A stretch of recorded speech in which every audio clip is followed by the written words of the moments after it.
Assalamualaikum warahmatullahi wabarakatuh. Kalau kita tidak mengenal hakikat dari kehidupan itu, apalah ubah kita dengan binatang? Tuhan pernah bersabda dalam Al-Quran.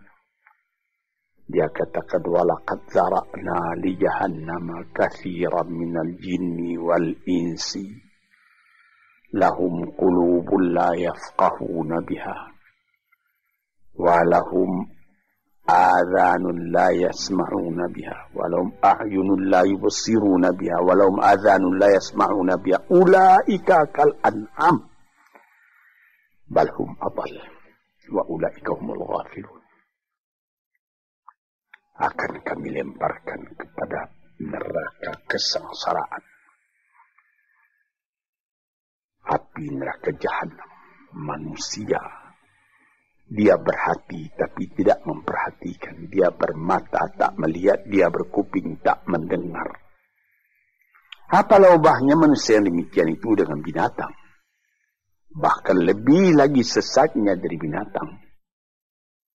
Sebab binatang kalau dia tidak berpakaian, tidak ada orang menyalahkan.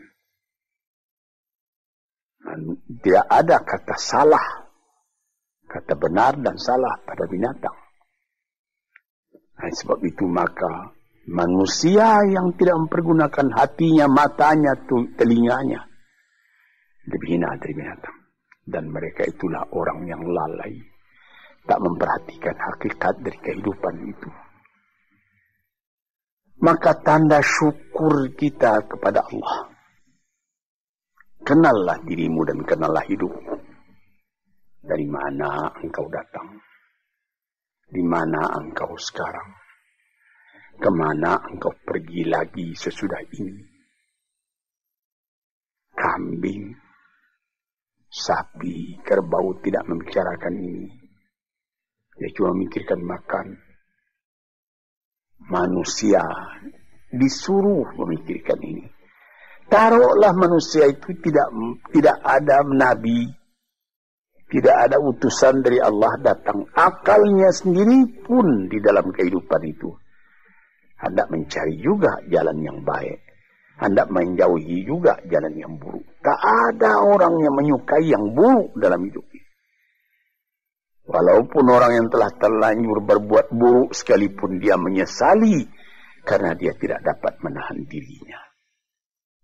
Sebab itu maka bersyukurlah kita kepada Allah.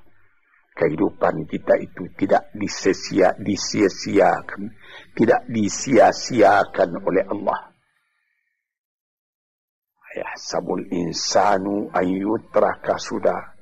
Apakah manusia menyangka bahwa dia akan dibiarkan saja, tidak terpelihara, berjalan tidak tentu arah, sejak dari masa dalam menjadi nutfah lagi, sampai menjadi insan sudah menjadi pikiran kita. Bagaimana keindahan Allah menjadikan kita. Nah, sebab itu maka dikatakan, bersyukurlah. Syukurilah nikmat Allah itu.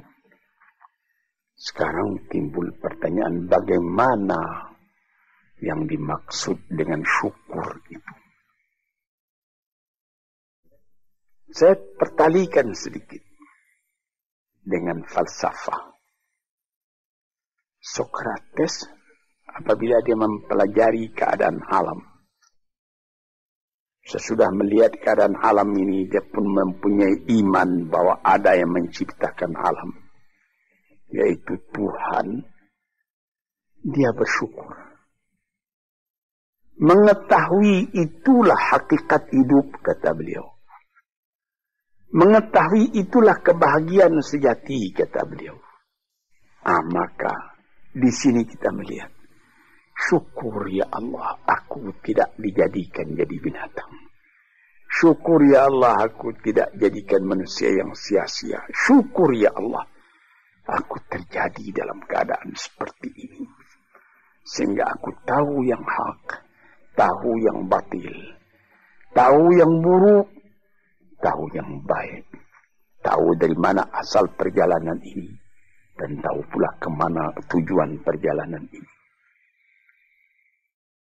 Syukur kepada Allah karena kita tahu kita datang ke dunia cuma sekali. Sepintas, sekejap mata dibandingkan dengan umurnya dunia. Taruhlah orang berumur 100 tahun yang paling panjang. Tapi apalah artinya 100 tahun? Dengan umur dunia yang sudah miliar tahun. Dan apabila kita mati pun, dunia pun akan tinggal sepeninggal kita. Entah berapa juta tahun lagi, tidak tahulah. Sepintas zaman kita lalu ke dunia ini. Kita bersyukur karena kita diberi ingat. Yang sepintas zaman, yang sekejap mata itu harus kita isi. Sehingga setelah badan kita hancur di dalam bumi, kita masih hidup. Sekian dulu. Assalamualaikum warahmatullahi wabarakatuh.